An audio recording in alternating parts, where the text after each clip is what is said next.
E aí, mais análise hoje? Hoje vamos falar sobre MCCI11, um fundo que pode ser uma ótima oportunidade. Então vamos dar uma analisadinha em como é que tá o fundo. Aqui no relatório do mês de janeiro dele é um fundo de 1,5 bi, então bastante patrimônio dentro do fundo. Ele está sendo negociado a mais ou menos 0,85 do VP. E se você pegar nos sites aí, você vai ter um dividend yield médio de 12, 13%. Porém, a gente pode ter um incremento do dividend yield. Então vamos entender o que está acontecendo aqui e como é que vai vir esse incremento do dividend yield e por que isso é bem interessante no atual cenário de mercado. E aí aqui eu só queria mostrar realmente esse dividend yield na casa dos 12, 13%, e esse dividend yield pode ir para casa dos 14,5%, então vai ser bem interessante ver isso acontecendo. E aí ele comenta o primeiro processo que ele fez para isso acontecer de fato, que foi, ele tinha um caixa grande, ele tinha um caixa bem relevante, e ele usou esse caixa que ele fez de algumas vendas para comprar 3 novos CRIs. Esses 3 novos CRIs foram o CRI Pirelli, a IPCA mais 8,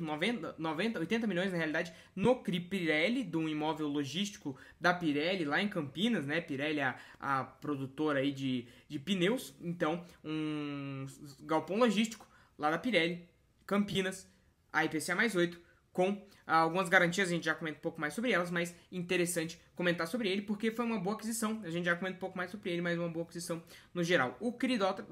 Dutralog também, a IPCA mais 8 também, então taxas que a gente pode ver que são taxas high grade e são taxas que no atual cenário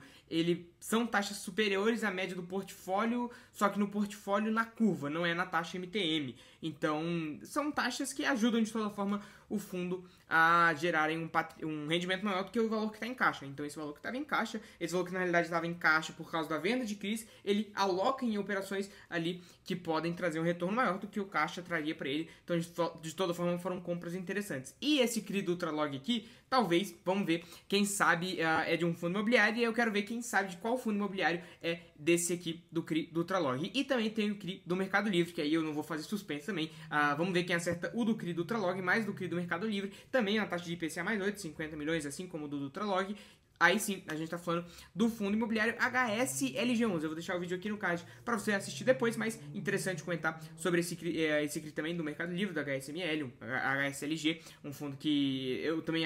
eu gosto bastante, só que no atual cenário não é das melhores oportunidades, mas é interessante comentar sobre esse CRI também para o desenvolvimento do galpão logístico do Mercado Livre ali em Araucária, né, para competir com o do LVBI, inclusive vou deixar o vídeo do LVBI aqui no card também, mas de toda forma depois você assiste os vídeos aí, que é bem interessante essa história toda aí do CRI do Mercado Livre. E aí a gente também teve o pagamento integral de 26 milhões do crédito estruturado da FII Porto, né, ou seja, finalizou a operação, e aí a CRI Porto ali, o FII Porto pagou ali o final que tinha que pagar, e aí fez o pagamento integral, ou seja, total de 26 milhões, e acabou a operação, dando um retorno de 15% mais ou menos anualizado, então bem interessante, porque é um retorno bem bom, né? Um retorno bem bom, 15% ao ano, bem interessante. E aí a gente também teve, por último, o pré-pagamento dos CRIs do grupo BC, por conta de que o novo fundo da Mauá, o fundo da Mauá Capital Logístico, fundo de logística, inclusive teve uma captação bem grande esse fundo da Mauá de logística, então quem sabe a gente analisa ele, não será mais pra frente, inclusive se você quiser ver a análise dele, já deixa aqui, ou de qualquer outro fundo, deixa aí nos comentários, que eu sempre vejo os fundos que vocês pedem pra gente analisar aqui. Por conta de que esse fundo da Mauá Logístico comprou os imóveis que estavam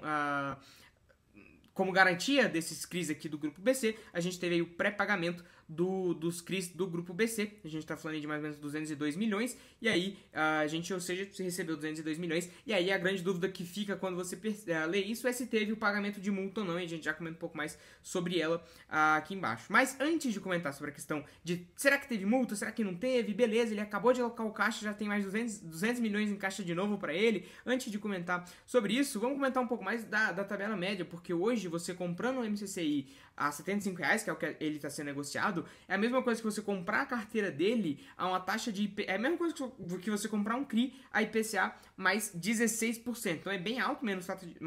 taxa de gestão. A IPCA mais 14,5%, que é o potencial da onde pode chegar o dividend yield dele, né, em 14,5% de dividend yield. Então vai ser bem interessante a gente ver isso acontecendo. E hoje ele está bem descontado pro nível que ele é, porque se você pega um Knip, por exemplo, que é um competidor dele, eu vou deixar o vídeo aqui no card para você ver depois também, que é IPCA high grade, não tá tão descontado assim, né? Então a gente tem um desconto bem grande aqui e torna o fundo bem interessante, uma oportunidade não só de preço, como também de dividendo, e a gente já comenta um pouco mais também dessa questão do dividendo. Mas antes de comentar sobre a questão de multa, guidance e várias outras coisas, muito mais,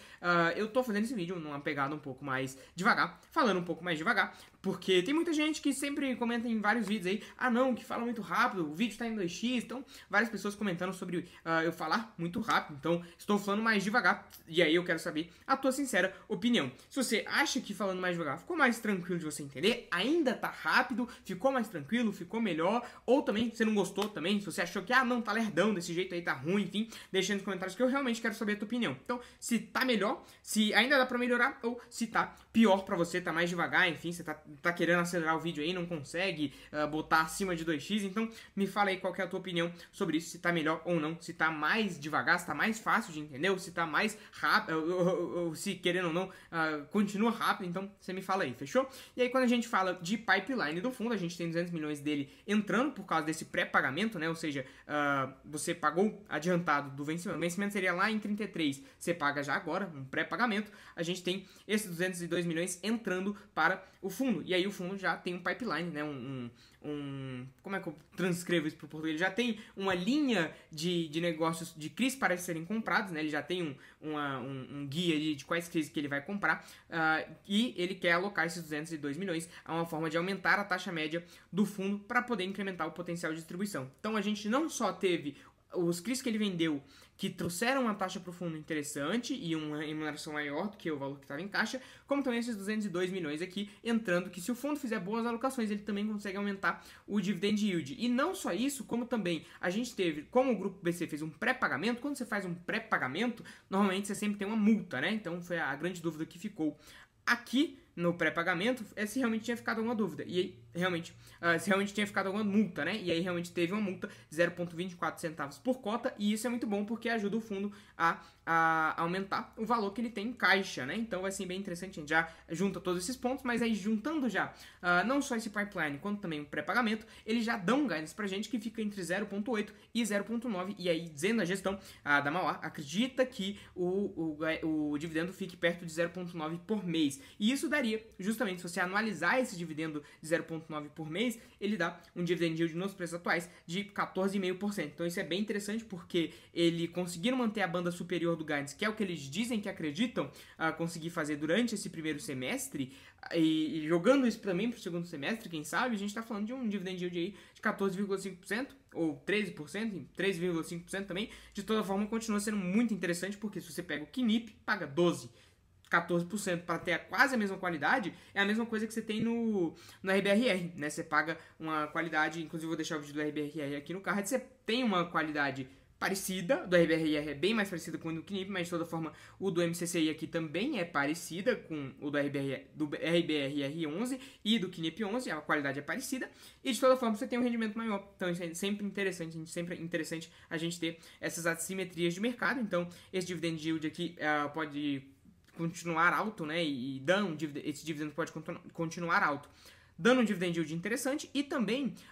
nesse mês, ele tinha o potencial, nesse mês agora de janeiro, ele tinha o potencial de ter pago 0,9, só que ele quis fazer uma reserva, então ele fez uma reserva de 0,10, além disso, ele agora está com 0,34 de reserva, e ainda vai ter 0,24 entrando aqui. Então a gente está falando de uma reserva robusta que vai poder ajudar ele a manter o patamar de distribuição em 0,9, a depender de como vai ser a inflação, mas muito provavelmente mantendo o patamar em 0,9, o que vai dar um dividendo para ele bem interessante nos próximos meses aí desse primeiro semestre. Então bem interessante comentar sobre isso. Quando a gente fala da distribuição da carteira do fundo, 85% em CRI, quase 10% mais ou menos em fundos imobiliários, e aí a gente está falando de 3% em caixa, né? Provavelmente vai aumentar agora no mês de fevereiro, e aí ele já vai alocar isso, já vai voltar para CRI de novo. Então, deve continuar assim. E aí a gente também tem a carteira dele, é basicamente IPCA, quase 100% a IPCA, mais 9,2% no MTM. Então, é interessante porque a gente continua dentro do high grade, e a gente tem uma taxa melhor ali dentro do high grade. Quando a gente vai para os segmentos da carteira dele, não são segmentos muitíssimo arriscados, então é uma carteira realmente que dá para ver que é high grade, é logístico, varejo e comercial, então bem tranquilo também. E aí quando a gente vai pegar as operações principais aqui, a gente já analisa elas mais a fundo. A gente tem o WT Morumbi, e aí a gente tem sempre o CB, que vai ser paga e vai entrar novos CRIs, então provavelmente vai diluir, porque a gente tem CB3, CB1, CB2 e CB1 também, então vai diluir essa concentração. Também tem o Açaí, e aí a gente tem também o Pirelli, que ele acabou de comprar, entrando também com uma posição relevante. Mas todos eles seguem essa mesma estrutura. A tranche é única ou sênior, ou seja, você é o principal credor e não tem ninguém que vai receber antes de você, você é o primeiro a receber, tanto na única como na sênior. O LTV, ele é por volta dos 50%, ou seja, a cada R$100 emprestado eu tenho R$200 em garantia, então bem tranquilo também. A gente tem aqui a duration por volta de 4 anos, indexador IPCA, e aí a gente tem IPCA mais 6, IPCA mais 7, IPCA mais 8, então nessa média, e o vencimento para 2030, né, o padrão que segue todos esses CRIs aqui, tem o vencimento. Então são CRIs bem tranquilinhos, high grade, né, seguem esse modelo aí, são parecidos, né, todos parecidos, e aí a gente já comenta um pouco mais sobre eles, também tem o da Pirelli aqui, que não foge muito desse modelo, e quando a gente vai falar de fundos, né, a gente tem a posição de quase 10% em fundos, que hoje dão dividend, essa carteira de fundos dá um dividend yield de mais ou menos para ele 15%, e o principal fundo que tem aí é um fundo que representa 3%, que é o antigo MCHY. Eu vou deixar o vídeo aqui no card para você assistir também, da gente fazer uma análise rápida sobre o MCHY, que agora se chama MCRE11, e aí ele tem 3%, o dividend yield de mais ou menos 16%, 17% do MCRE11, né, antigo MCHY, sendo de 16%, porque ele é high yield, né, então corre um risco maior, mas tem um rendimento também maior por conta disso. A gente tem um dividend yield um pouquinho maior, tanto é que hoje a gente está falando que a posição de FII do fundo hoje é de mais ou menos 8%, mas o resultado que dá de dividendos é 16%, ou seja, dobra a quantidade que ele tem investido, ou seja, ele ganha o representativo que a carteira de fundos dele tem, representa 8% do patrimônio investido, mas da receita é 16%, significa que dobra, né? Então, é interessante comentar sobre isso de toda forma, porque pelo fundo aqui ser high yield, a gente está falando de um rendimento um pouquinho maior e acaba tendo esse ponto interessante da gente comentar. Quando a gente fala do CRI WT Morumbi, a gente fala do SARI 11, muito provavelmente a gente está falando do SARI 11 aqui, um fundo que não está tão bem das pernas assim, e a estrutura de garantias tanto dele quanto da Pirelli não é uma estrutura de garantias tão maravilhosa assim, mas é ok, não deve dar dor de cabeça ao longo do tempo aí, e é uma taxa de IPCA mais 6% por conta de ser um fundo imobiliário de toda forma. E aí quando a gente vai pro CRI Pirelli, a gente já fala de uma taxa de IPCA mais 8 e uma estrutura de garantias não tão boa assim, então a gente tem esse custo um pouco maior por ser uma qualidade de garantias não tão boas, a gente tem esse custo um pouquinho maior. Quando a gente vai para o grupo CB, a gente fala aí sim de uma garantia bem robusta, então a gente tem garantia de alienação fiduciária, cessão fiduciária, a gente tem fundo de reserva, a gente tem um monte de coisa, subordinação, a gente tem um monte de garantias aqui, e aí a gente já fala de uma taxa um pouquinho menor por conta disso. E quando a gente vai pro Açaí, ele é um misto, né, então as garantias dele são ok, né, não são, tá entre o da Pirelli e do WT Morumbi e do grupo CB, e aí a gente tem uma taxa de IPCA mais 7, então garantias aí até que tranquilas, né, a gente tá falando que garantias até que boas pro nível de taxa que ele paga. Mas sobre a MCCI é isso, o fundo tem um bom panorama de conseguir distribuir mais dividendos ao longo desse primeiro semestre, e também a gente tá falando aí que os ventos estão favoráveis e pode ser que ele seja uma boa oportunidade. Está descontado, vai pagar mais dividendos, chama mais atenção, quem sabe pode ser uma ótima oportunidade. Eu acredito que seja uma ótima oportunidade, não é uma recomendação de compra ou de venda, mas eu acredito que seja uma boa oportunidade, assim como eu gosto bastante do RBRR. Esse fundo segue um pouco da linha do RBRR, que é a minha posição, inclusive. E, inclusive, se você quiser aprender um pouco mais sobre ações, sobre fundos imobiliários, como analisar, o que entender, o que você tem que analisar, eu vou deixar aqui no link o grupo gratuito, isso mesmo, um grupo gratuito, que eu vou te ensinar tudo sobre ações e fundos imobiliários, desde o básico até mesmo o avançado. Então, o que muita gente cobra aí em cursos de R$2.000, R$4.000, eu vou te entregar de graça nesse grupo. Então, eu te espero lá, o link tá aqui na descrição. Fechou? É isso? É nóis, e já assiste os vídeos que estão aqui no card e já entra no grupo gratuito. Fechou? É isso, é nóis, e agora sim,